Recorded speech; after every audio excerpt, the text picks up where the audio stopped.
This photo from inside the cabin of a Boeing 747 jumbo jet was taken no more than a half hour before everyone in it was killed on August 12, 1985, in what became known as the worst ever air disaster involving a single plane and the second worst air disaster of all time, where all but 4 of the 524 people aboard Japan Airlines Flight 123 perished when the plane slammed into a remote mountain at full speed. Today, we're going to take a look at what happened leading up to the disaster and what ultimately caused it. A busy route. Flight 123 was a regularly scheduled domestic flight that traveled from Haneda Airport in Tokyo to Osaka International Airport, a route that Japan Airlines continues to service today. To accommodate the high demand for travel between the country's 2 biggest cities, the flight was operated using a Boeing 747 jumbo jet. It was the biggest passenger airliner in service at the time of the catastrophic crash. With the annual celebration of Obon just 3 days away, the holiday rush was in full swing, making air travel along the busy corridor even more hectic than usual. The nearly sold-out flight departed from Tokyo at 6:12 p.m. with 509 passengers and 15 crew members aboard. Everything seemed to be going smoothly as the aircraft climbed to its cruising altitude of 24,000 feet. But it didn't stay this way for long, and just 12 minutes into the flight, all hell broke loose. Trouble begins. At 6:24 p.m., a terrifying loud noise rocked the cabin. The plane's aft pressure bulkhead had experienced a catastrophic failure, causing explosive decompression. Simply put, the plane's bulkhead separates the pressurized cabin from the unpressurized space inside the plane's tail. When it broke, it caused air to rush out of the plane, resulting in a sudden drop in cabin pressure. The force of the decompression ripped the aircraft's tail off and tore a hole into the bathroom ceiling.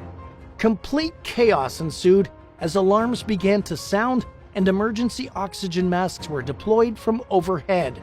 An automated message announced that the plane was now flying in a state of emergency.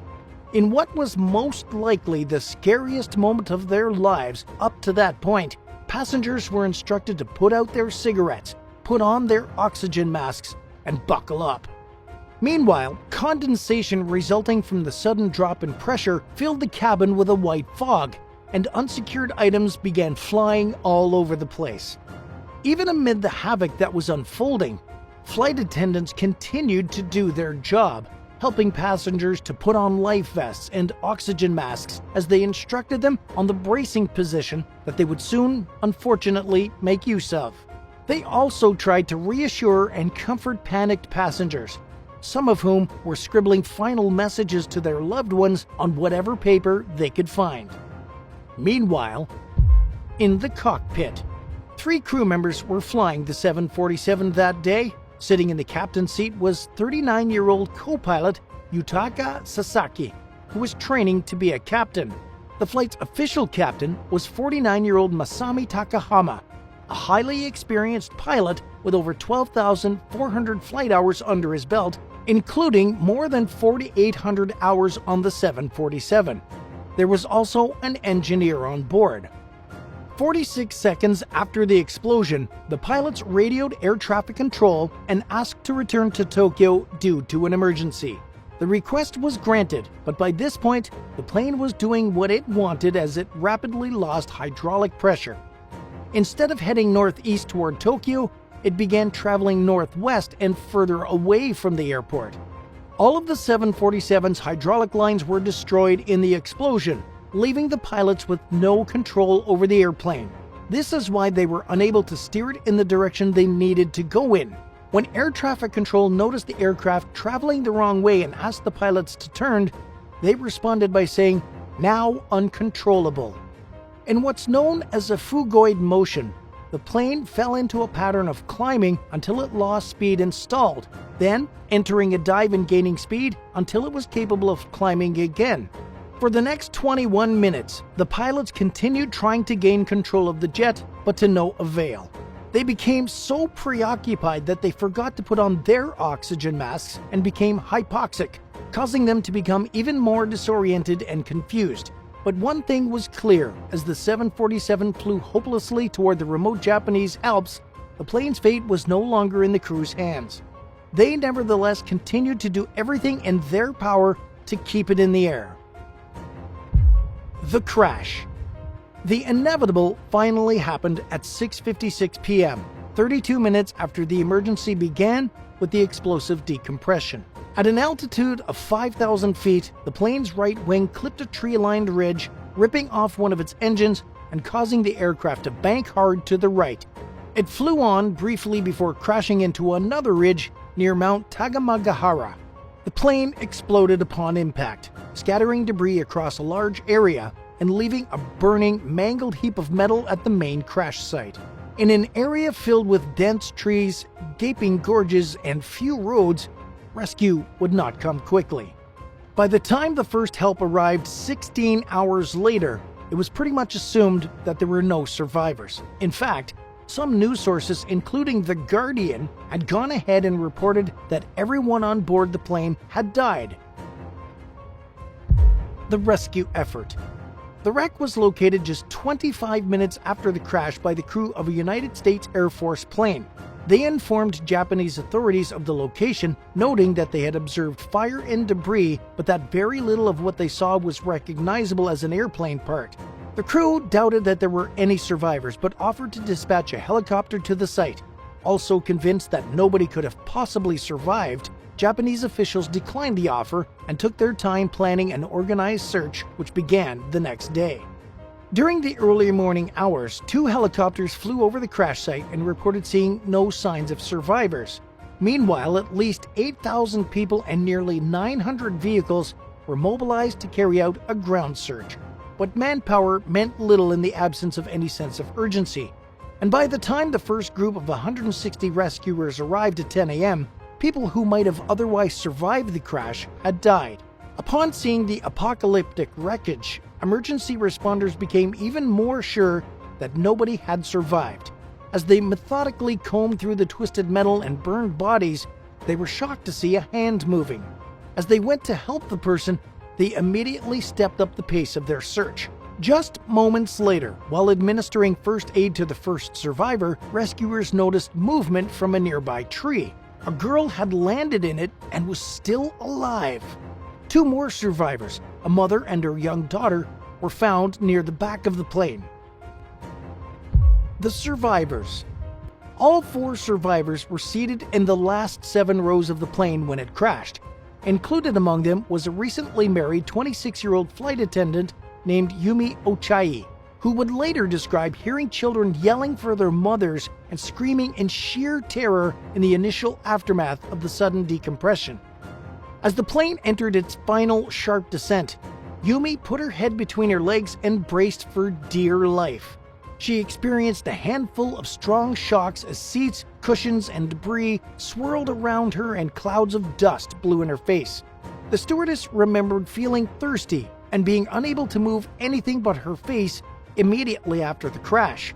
She could hear the pained moans, gasps, and other sounds of suffering from those who had survived the impact as she lay trapped beneath seats and cushions.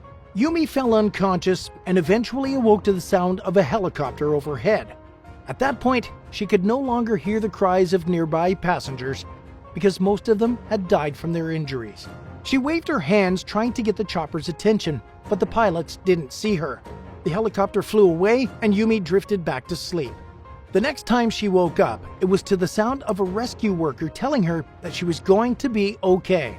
She was taken to an emergency room where she received treatment for a fractured pelvis and arm. 12-year-old Keiko Kawakami, the girl who was found in a tree, was the only survivor from her family of 4. 34-year-old Hiroko Hoshizaki and her 8-year-old daughter Mikiko were also among the handful of survivors. Hiroko told reporters that when she awoke after the crash, she quickly realized that her husband and one of her children had not made it. She was in excruciating pain and struggling to remain conscious when she heard Mikiko encouraging her to stay awake. With her daughter's continued encouragement, she found the strength she needed to make it through the night. What caused the accident? Known by the tail number JA8119, the 11-year-old aircraft had flown more than 25,000 hours and had completed upwards of 18,800 takeoffs and landings prior to the disaster. But this was not its first serious accident. 7 years earlier, on June 2, 1978, the pilot pitched up too steeply during touchdown while landing at Osaka, causing the tail to hit the runway and severely damaging the rear of the plane. The aft pressure bulkhead, the same part that catastrophically failed during the 747's last flight, incurred some of the worst damage. An investigation found that while the plane underwent repairs, engineers mistakenly used one row of rivets instead of the two that were required to hold a part of the bulkhead in place. A Boeing inspector failed to notice the faulty fix and green-lighted the 747's return to passenger service. And when it comes to airplanes, having even a tiny piece missing or out of place can mean the difference between safe flying and guaranteed death. In the case of Flight 123, the jumbo jet continued to fly without any major issues for years after the faulty fix was implemented, but the mistake reduced the strength of the part by 70%, and fatigue cracks formed on the bulkhead over time. Because properly installed bulkheads are extremely resistant to fatigue, regular inspections of the aircraft focused mainly on detecting other types of damage that were more common, like corrosion. The small cracks went unnoticed time and time again, even as they grew. By the time the last inspection of the bulkhead was carried out 6 months before the crash, in December of 1984, the largest of the cracks had grown to 10 millimeters in length, according to a medium piece by plane crash analyst Kyra Dempsey. The damage still went unnoticed, and while it could have been detected with more advanced inspection techniques, the likelihood for a bulkhead to fail due to fatigue was considered so unlikely that a visual once-over was considered sufficient. But the properly repaired part was a ticking time bomb, and it was eventually no longer capable of withstanding the pressure changes that occurred in flight. That moment came during the 12,319th flight after the botched repair. The blame game. Following a multi-agency investigation which included officials from Boeing and the U.S. National Transportation Safety Board, Japan's Aircraft Accident Investigation Commission published a 332-page report detailing the findings. The report was comprehensive and detailed, and it addressed multiple mechanical concerns, but it failed to answer the biggest questions surrounding the tragedy. Why Boeing's engineers failed to properly repair the faulty part in the bulkhead. A criminal investigation initially brought charges against 20 Boeing employees, but in keeping with the United States policy not to charge aviation workers involved in accidents unless they acted with intent to harm, the company refused to cooperate and the charges were dropped. According to plane crash analyst Kyra Dempsey, who blogs for Medium under the name Admiral Cloudberg, it's not unusual for Boeing to be blamed for a plane wreck. In fact, it's common for the company to take the heat in the aftermath of a tragic accident. And while it's sometimes deserved, Boeing has also gotten used to being scapegoated. In an odd twist, this was not the case when it came to Flight 123. Boeing's engineers were blamed in an official capacity for the lack of clear answers about what led to the faulty repair being made and overlooked. But many civilians in Japan suspected that the company shouldered the blame in a bid to protect Japan Airlines, which was its biggest buyer of 747s. As a result, the airline's reputation took a major hit. Its CEO resigned, and a maintenance manager fatally harmed himself as an apology for the disaster. Meanwhile, the airline's nationwide bookings fell by 1/3, and the route between Tokyo and Osaka experienced an even bigger decrease in sales. Employees were assaulted, spit on, and harassed to the point where many became scared to wear their uniform in public. While the airline eventually recovered financially, public trust in the company has still not been restored to its pre-crash levels. Japanese authorities have also been blamed for failing to act faster in the aftermath of the accident. While an official report lists the deaths of all 520 victims at the moment of impact, the survivors have testified that they were not the only people who were still alive after the crash. It's hard to believe, and highly unlikely, that everyone except the 4 survivors died at the same time, and it's been argued that several of the people who died suffered from injuries that would have been survivable if help had arrived sooner.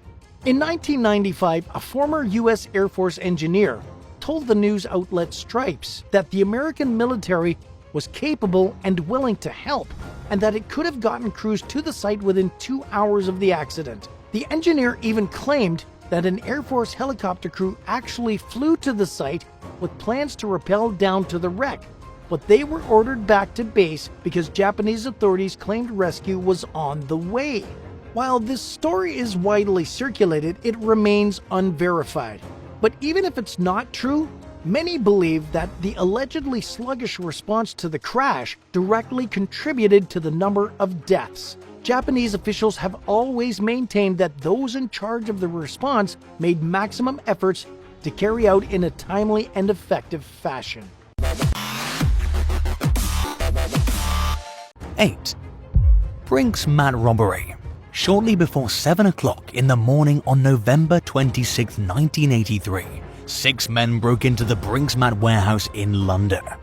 They accessed the building with help from the security guard, Anthony Black, who was in on the robbery. Together, they tied up 2 other guards and forced them to enter their security codes under the threat of dousing them with gasoline and lighting them on fire. The thieves were under the impression that they were about to steal foreign money, but they instead happened upon 3.3 tons of gold bullion. Back then, the 6,800 ingots were worth around £26 million, the equivalent of around £100 million today. Unsure of how to convert straight gold into cash, the perpetrators called in some friends to help. They melted at least some of it down and mixed it with copper before selling it to various jewelers. A bank tipped authorities off to one of the suspects, who was making suspiciously large deposits. 2 of the 6 original conspirators, Mickey McAvoy and Brian Robinson, were convicted for their roles in the crime. They each received a 25-year prison sentence and were both released in 2000. The other 4 masterminds avoided criminal cases. Numerous others connected to the handling of the gold and money were also convicted of various crimes and handed punishments ranging from a 1-year suspended prison sentence to 14 years. Most of the gold was never found. 7. Toronto Pearson International Airport robbery. A new record was set in Canada in April 2023, when more than $15 million worth of gold and valuables were stolen at Toronto Pearson International Airport. Interestingly, it wasn't the largest theft the country had ever seen.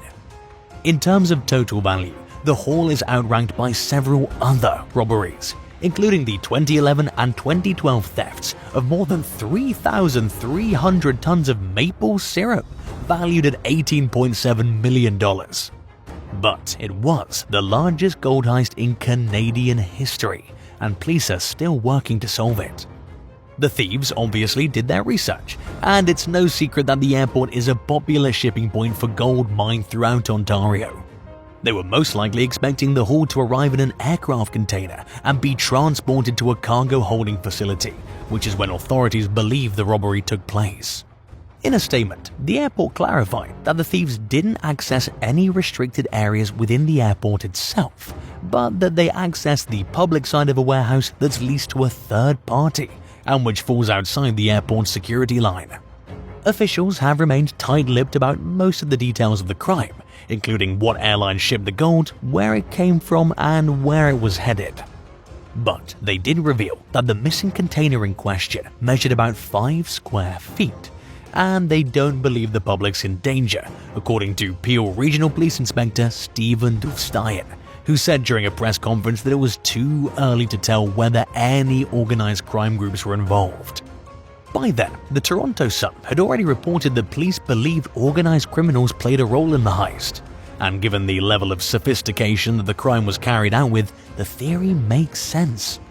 But Duvstein stressed the importance of investigators keeping their eyes open to all avenues and looking at the situation from multiple angles. Who do you think is most likely responsible for the heist? Share your theories in the comments below, but be sure to subscribe first. 6.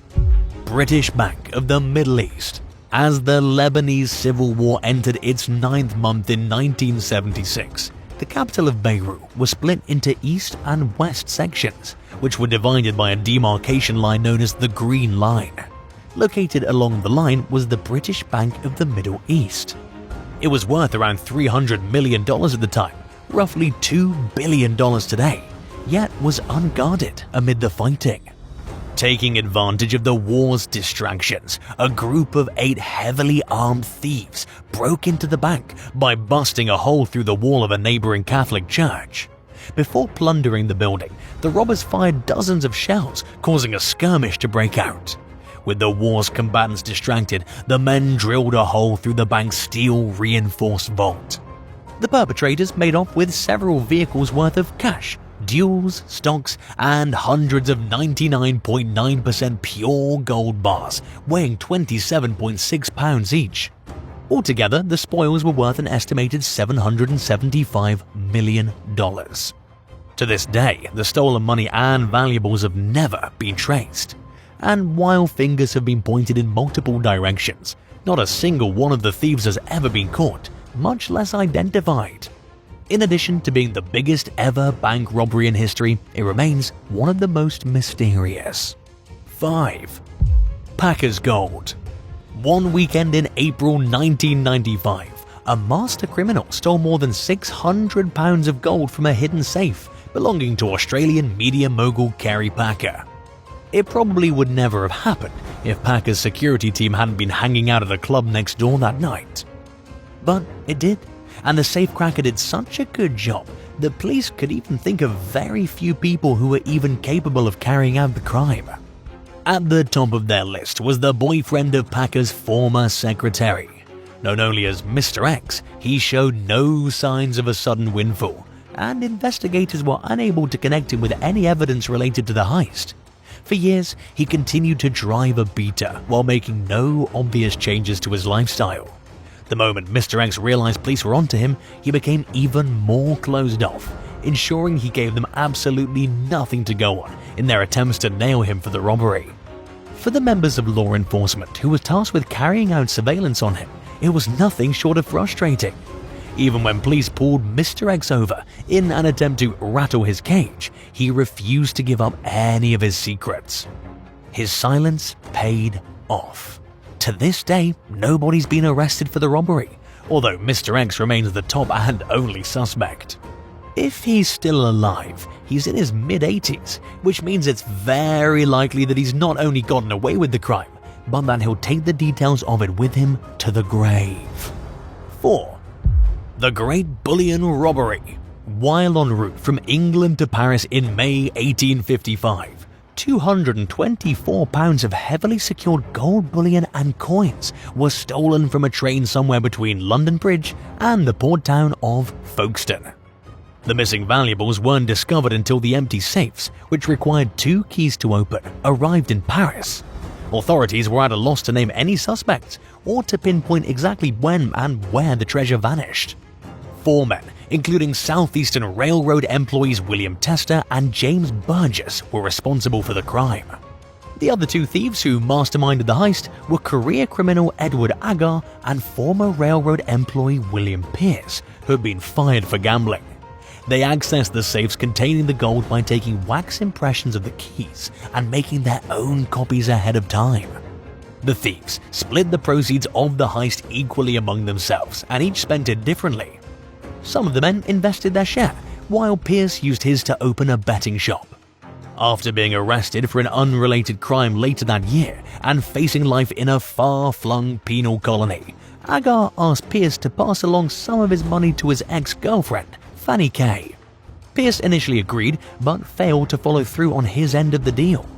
Desperate for money, Kay ratted on the thieves. Pierce was sentenced to 2 years of hard labor, while Tester and Burgess were both sent to a penal colony for 14 years. 3. The Summer Bliss robbery.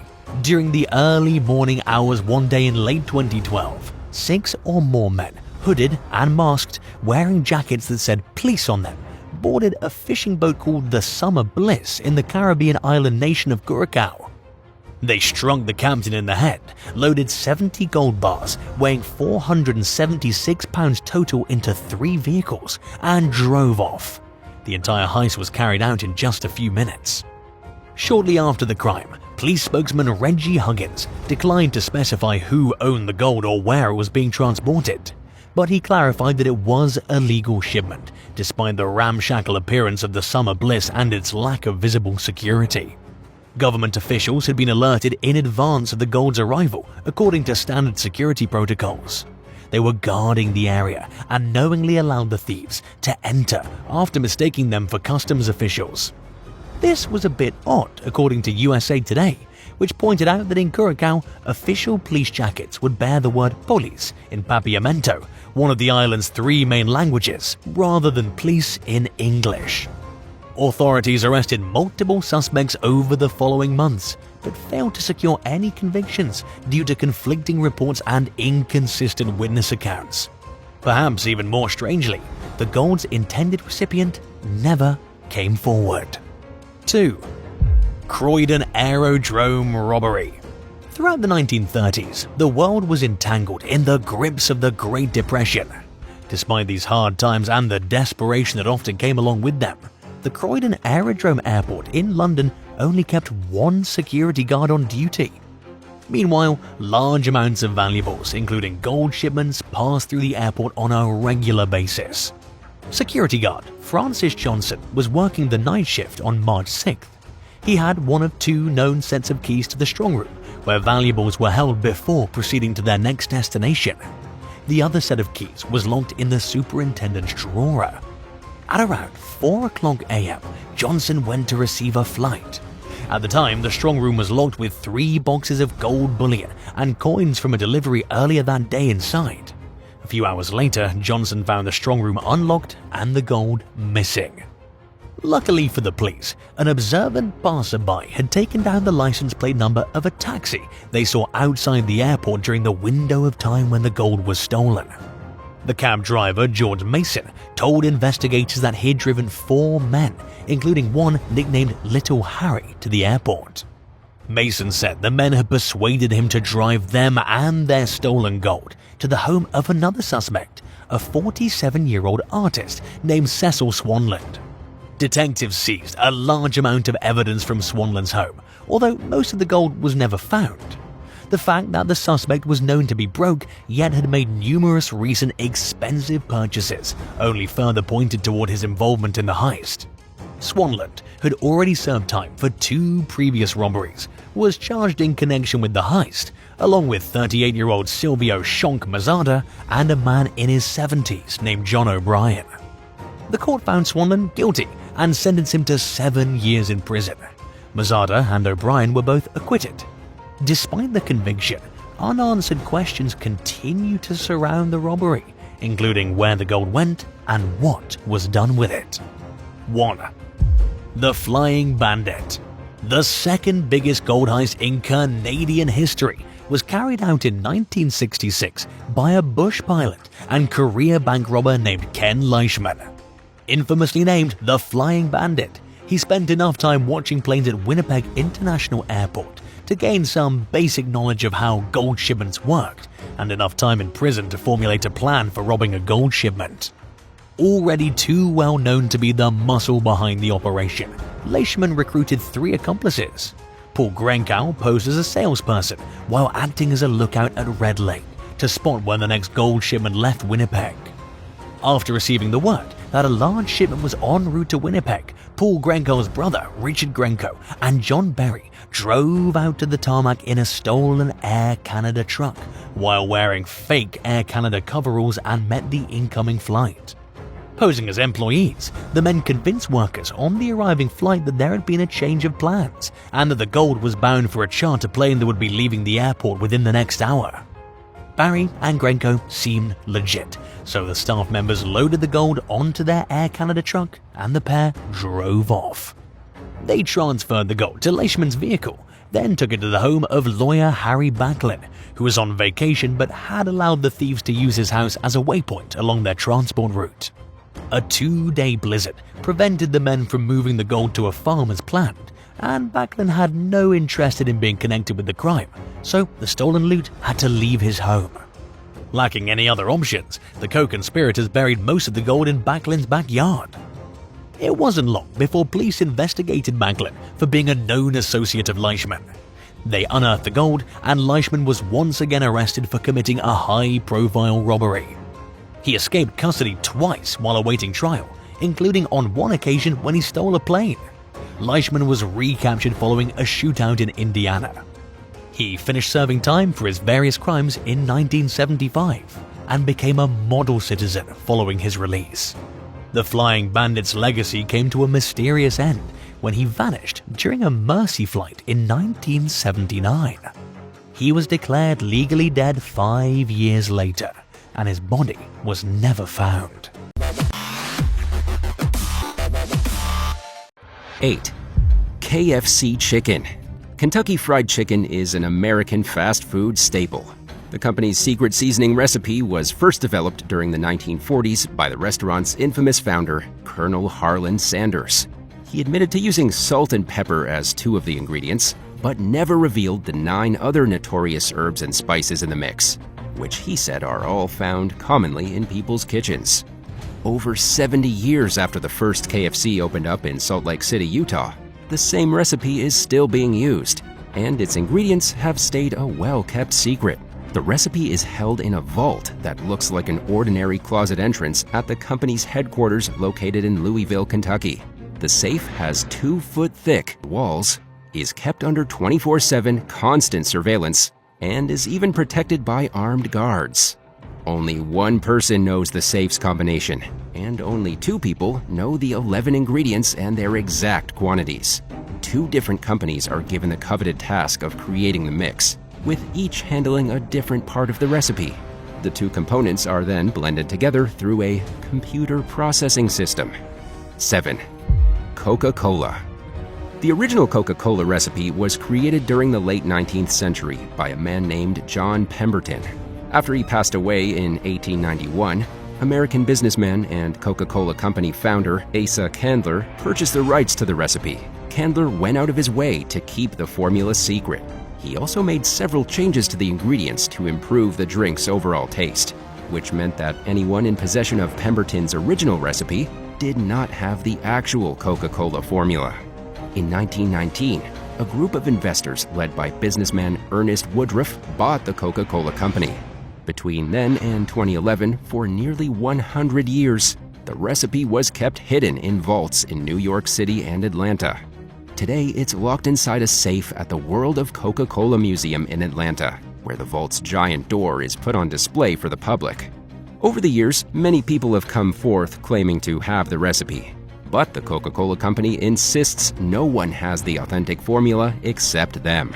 The only people who know the recipe are a small handful of employees whose identities are kept hidden. As you probably know, the original Coca-Cola actually had cocaine in it. The narcotic was taken out of the recipe in 1903, but the company continues to use processed coca leaves that have the cocaine removed. This decocainized extract is manufactured by a New Jersey-based company, which has been processing the leaves for over a century.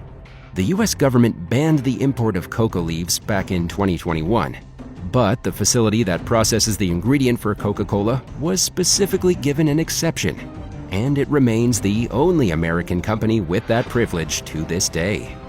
For this reason, it would be difficult for anyone in the US to truly mimic genuine Coca-Cola, even if they had the right recipe. 6. Butterbeer. Butterbeer used to only exist in the world of Harry Potter books and in the imaginations of the series' author and countless readers. It became a real thing, though, when the Wizarding World of Harry Potter officially opened at Universal Studios back in 2010. The beverage is also available at the Hollywood and Osaka, Japan locations. In 2007, Universal Orlando chef Stephen Jason was given the task of developing the Butterbeer recipe, along with a few other food and drink items from the Harry Potter series. He had never actually read the Harry Potter books or seen the movie before, but he did his research and spent the next 3 years perfecting the Butterbeer recipe. After all that hard work, it received a final seal of approval from J.K. Rowling herself. The drink has since been described as having a rich and creamy taste, with noticeable butterscotch flavors and hints of similar sweet ingredients like vanilla and caramel. But only Jason and a few others know what's truly in it, and you can bet that the recipe is a closely guarded secret. Speaking with Bon Appetit in 2010, Steven said his goal was to create a concoction that was for everyone, with an unfamiliar yet soothing and smooth taste. Butterbeer was such a huge hit on the Wizarding World's opening day that staff members could hardly keep up with the demand for it. Jason later described seeing die-hard Harry Potter fans get emotional when trying the drink for the first time, with some even shedding tears after waiting 6 hours in line to get a taste. For those of you who have tried the Butterbeer at Universal, is it as magical as it sounds?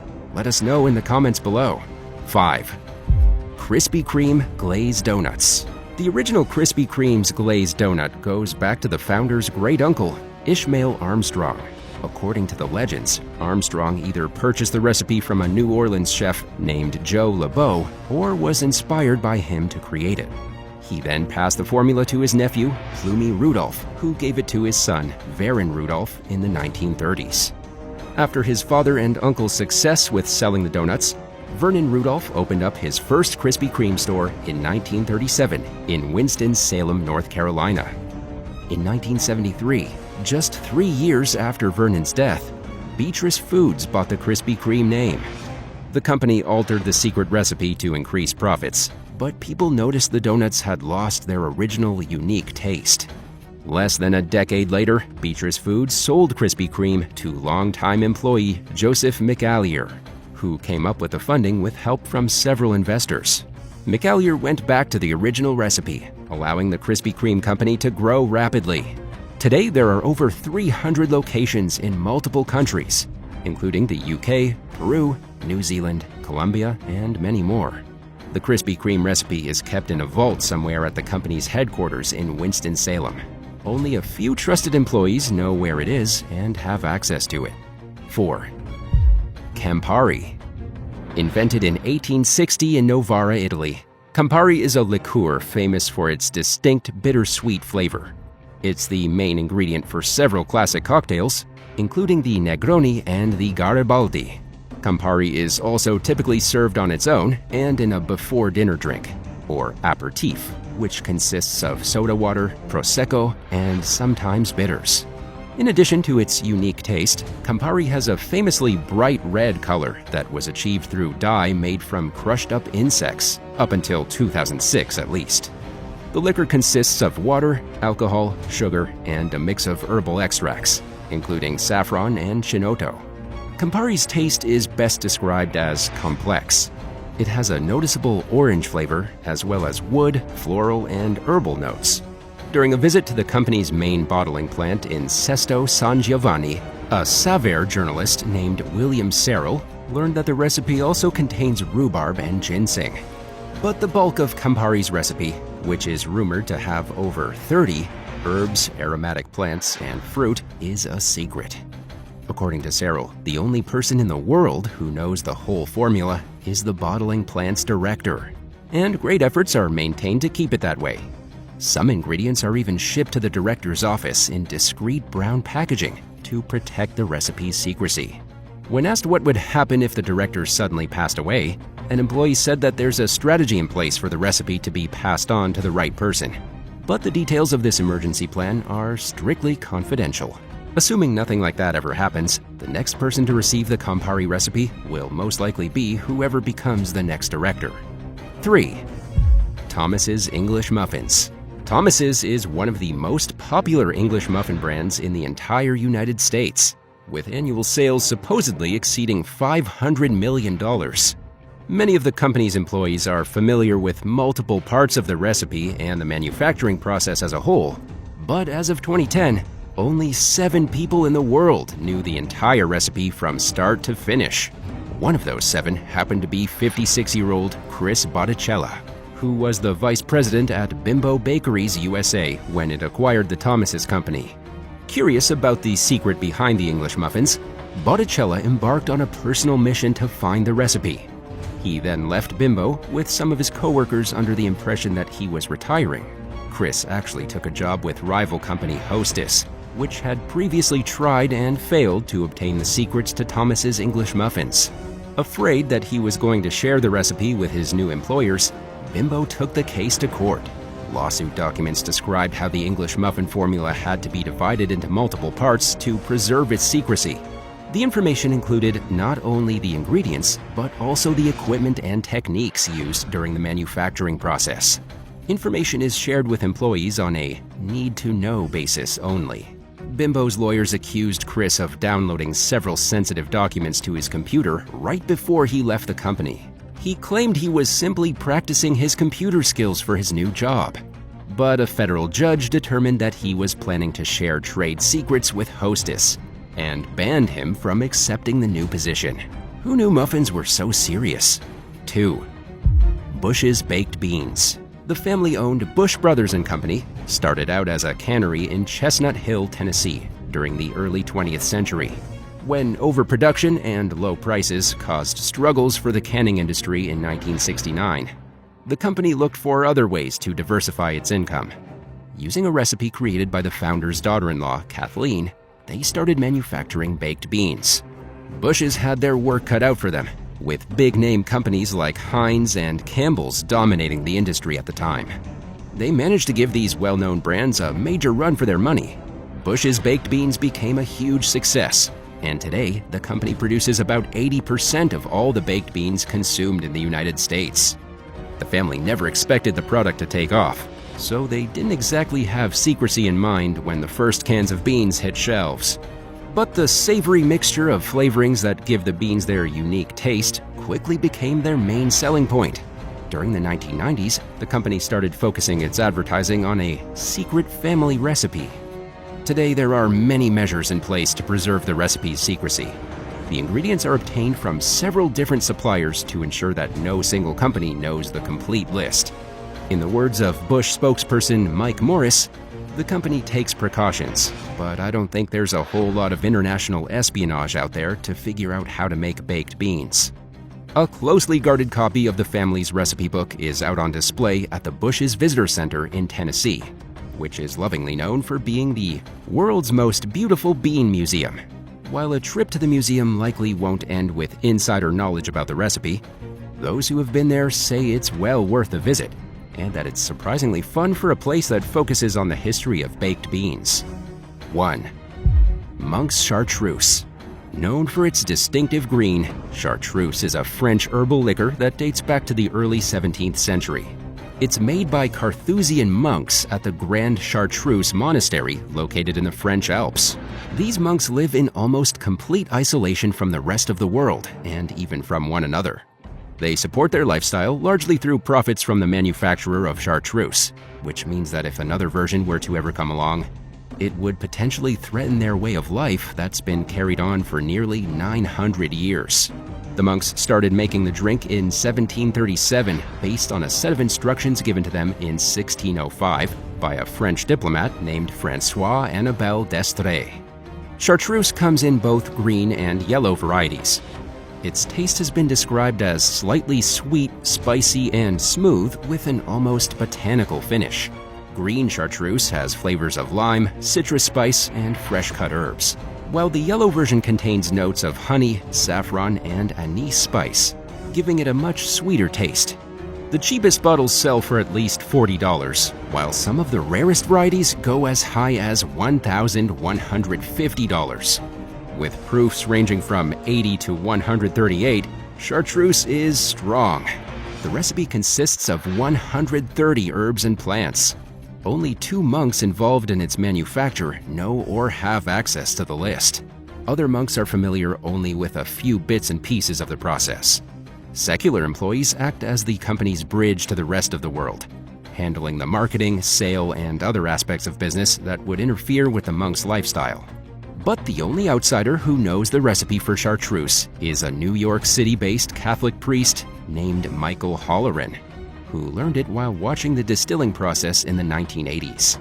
In 2020, he told the New York Times that he never had to sign any sort of non-disclosure agreement, but that the secret will be safe with him. By keeping their cards close to their chest and staying separate from the outside world, the Carthusian monks have solidified their survival, both physically and financially, during times of crisis. When the COVID-19 pandemic hit, operations at the distillery went on as usual, as the monastery was safely untouched and far away from the virus. With no direct competition, sales stayed high. The monastery was even able to help out other struggling members of their industry, including manufacturers who fell short on supplies and bartenders who were out of work. Stories like this are a good reminder of how sometimes keeping a secret is a good idea. Thanks for watching. Which of these recipes do you want to know the most? If you enjoyed today's video, be sure to give it a thumbs up and don't forget to subscribe. Bye for now.